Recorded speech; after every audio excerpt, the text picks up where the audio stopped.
Main items of business will depend, I suppose, on circumstances, but particularly we're going to have a briefing by Stephen Agnew on the Children's SEND Cooperation Amendments and the Children's Cooperation Bill. I think Robin's due to join us shortly. Then, depending on circumstances, might have a briefing later on response to the Marshall Report and Assembly Research and Promotion of STEM, but I suspect that those may have to be held the next week on that regard. Okay, perhaps we will make a start here, and if we maybe invite Stephen and Ross in. There's Robin. Brilliant. Is that Robin hoving into view? He's there. Okay. I think Robin Newton should be hoving into view, but Stephen, Ross, welcome. Thank you. Members, cover note at page 15. Is the cover note, and there's a copy then of the Children's Services Cooperation Bill at 20. There's also been a submission from DE, which including commentary from the Health Department, which is tabled. So I welcome Stephen Agnew, the sponsor of the Children's Services Cooperation Bill, which is now gone through further its final reading. So we're just waiting royal assent, and Ross Brown from the Green Party as well. So this is probably quite a reasonably focused issue. So we just ask you, Stephen, if you want to make some comment on the overall on the bill, and indeed simply about then in terms of the cooperation amendments to the SEND bill, and then we'll open it up. And I'm conscious of time, Chair, so I'll try and be as brief as I can. I mean, overall, my frustration at the bill and your amendments are obviously tackling this is almost the lack of cooperation in its drafting. It's a bill that's come again solely from the Department of Education. Part of the intention of my bill was to ensure we didn't get this type of legislation anymore. I think for special education needs provision to work, we need cooperation between Department of Education, Department of Health, DEL and perhaps Department of Justice at least, in terms of, DEL in terms of post-18 and Department of Justice in terms of special education needs education within juvenile justice centres, and obviously health in terms of diagnosis and the process. So that was my frustration, and that came out at the second stage debate when the issue was raised, where the duty exists on the Department of Education to cooperate with health, but no reciprocal duty. And I know the Minister's never keen on me paraphrasing him, but without having the transcript in front of me, effectively said to legislate for the Minister of Health, I would have needed his permission. I would have hoped that type of thing could happen before a bill being brought to the floor. So that's where some of my frustrations would be with the bill overall. And in terms of the committee's amendments, I suppose the first thing I would say is I don't see them in any way harming what I was seeking to do with the children's bill. The question as to whether or not there's some duplication may be relevant. Looking at the Amendment 3A, the requirement of the relevant bodies to cooperate, I think perhaps is a duplication. However, the requirement to share information, I think, could be a useful addition, because I know this is a frustration with some professionals working in this area, that and for good reason, but at times the protective nature of statutory bodies when it comes to files and information around health, when agencies should be working together. I think as long as there are proper protections put in place, that only information that needs to be shared is shared. I think that could be a useful addition, and I'm not sure that my bill, whilst it might be an outworking of my bill, it's not explicit in my bill that information should be shared. So I think that's a useful addition. The subsection 5, relevant bodies may pull budgets. That is probably a duplication of what's in my bill. I don't think it's harmful. There's a question whether or not it's necessary, but making it explicit may show the intention of the committee that you want the pooling of budgets in this area. At least you want serious consideration given to it. But in strict terms of the powers that they have, they will have the power to pull budgets as a result of my bill and guidance that should be forthcoming from DFP as to how that should happen. The second amendment then, the reporting. As you'll be aware, Clause 5 of the Children's Service Cooperation Bill does require reporting on cooperation. One of the early criticisms of my bill was the level of reporting required within the first draft was unnecessarily bureaucratic. My question about this amendment and introducing another report, are you going to face similar criticism? One possibility that in how we tackle the issue in amending the bill when working with the OFMDFM is to say perhaps the report that you're looking at requiring it to be part of the overall report in Clause 5 of the Children's Bill. So rather than having an explicit report, just making a provision to ensure that the reporting of cooperation in relation to SEN is included in any overarching report. So I think that might be another way of achieving what you're seeking to achieve with that amendment. Okay, thank you, Stephen. I think I was going to ask you some questions. I think you've actually probably covered what I was going to ask. Any members? Sean? Yeah, Stephen and Ross, you're very welcome. You know, obviously there's a bit of duplication and there's no harm in that duplication. And, you know, we could say at the minute even, you know, that there is cooperation particularly between the Health and Education Department in terms of special education needs. We know that it's totally inadequate. But would your bill give any more power, more strength to the sharing of it? You mentioned the sharing of information, but also the joint commissioning of services. I mean, this was something that we were very keen with being out working on the bill, that joint commissioning, and that for me is where the pool budgets.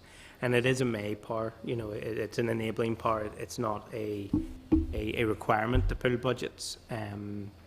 And when looking at my bill, because it was overarching, you know, if you're going to say it required a pool budget, you'd then have to say, well, to do what?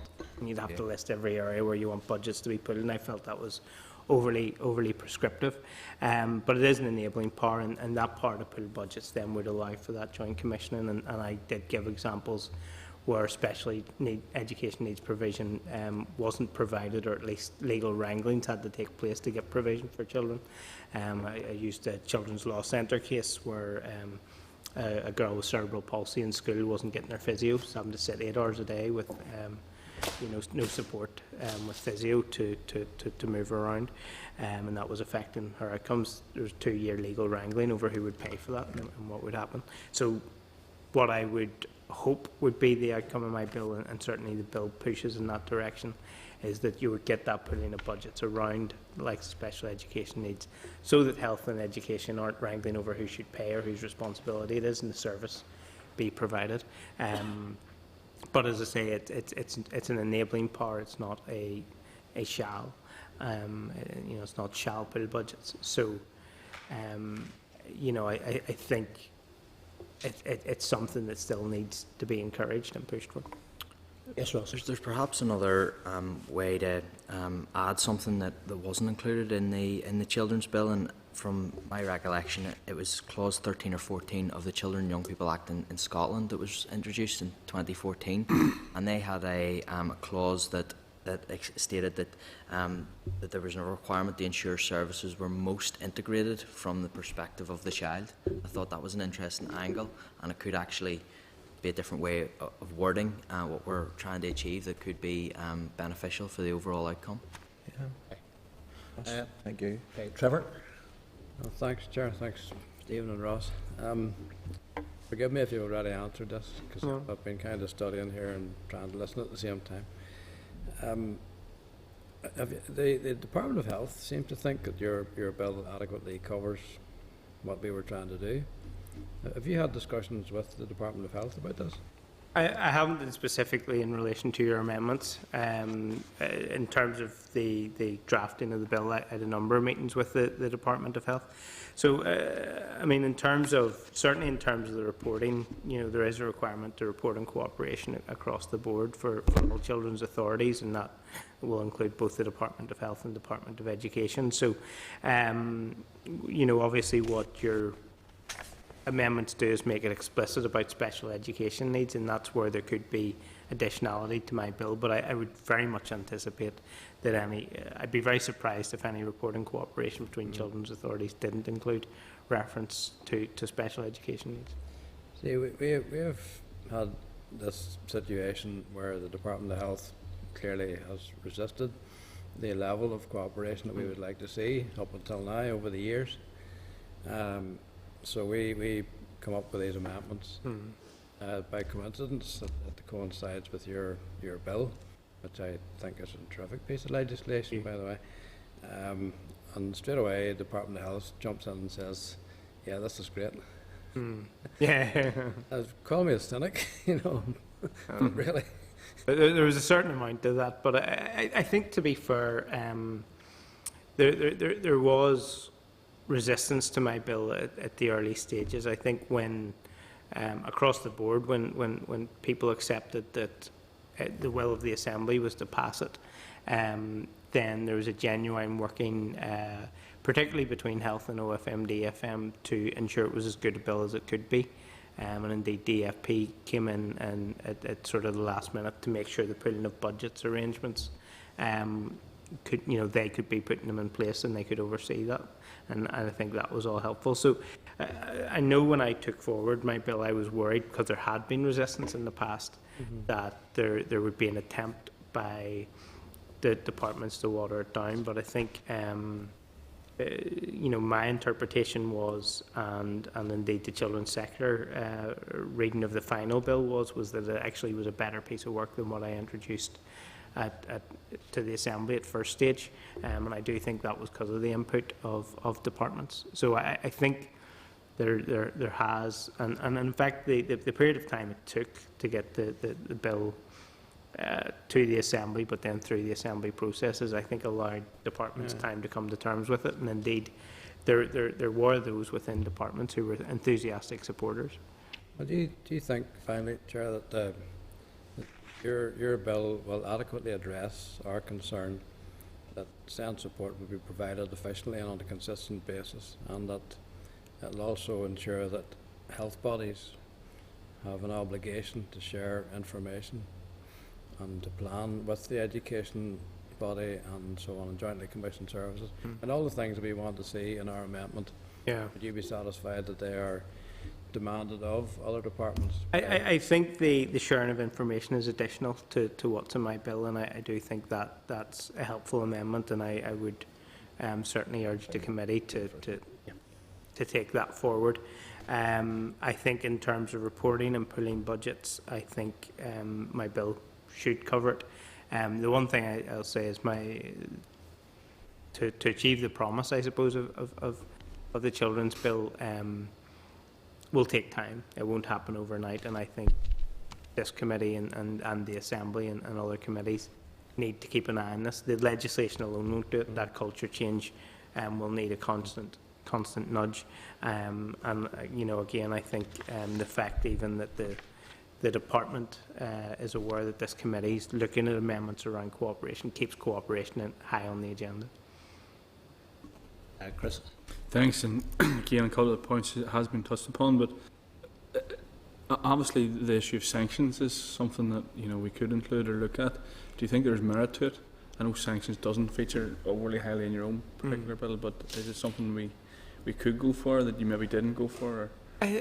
If the committee can find a practicable way of doing sanctions, I would be supportive of that. In our research, in our work, we didn't come across a way that we thought, here's something that's beneficial. Do you find a department? Who does the money go to? Are you just moving really money around? Does it end up coming back to the department through monitoring rounds? Yeah. So the sanctions at the minute, well, I suppose the accountability is through reporting, and the sanction ultimately is judicial review. If there's somewhere in between those two things that can be looked at, that the committee has ideas on, certainly I'd I suppose too, the thinking is that we've touched upon even the role of RQIA, maybe reporting on how it's going and whatever, but it's in order to give it teeth, like we know from our own Public Accounts Committee here, how do you give it teeth to do what it wants to do? Will these reports gather in Rathgale House and nothing be done about it, or will we be able to do it? So I suppose what we're thinking about is how do we give it teeth?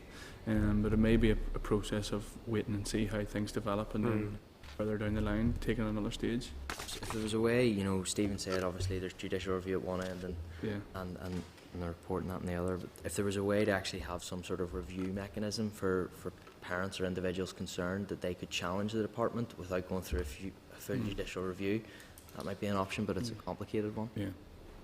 Good, thanks. Okay, Stephen, Ross, thank you very much. Thank you. Now we'll just have to consider our position just on the amendments. Appreciate, sorry, obviously timescale, we're trying to hurry everybody out very quickly. No problem. Thank you very much. Okay, folks, obviously you've heard the evidence from Stephen Agnew. We've also got the letter from the department. In terms of the Senate bill, just opened up in terms of people's thoughts on the amendments, whether they're necessary, whether whether you want to pursue them, whether you feel all of them need to be pursued, or what the position is.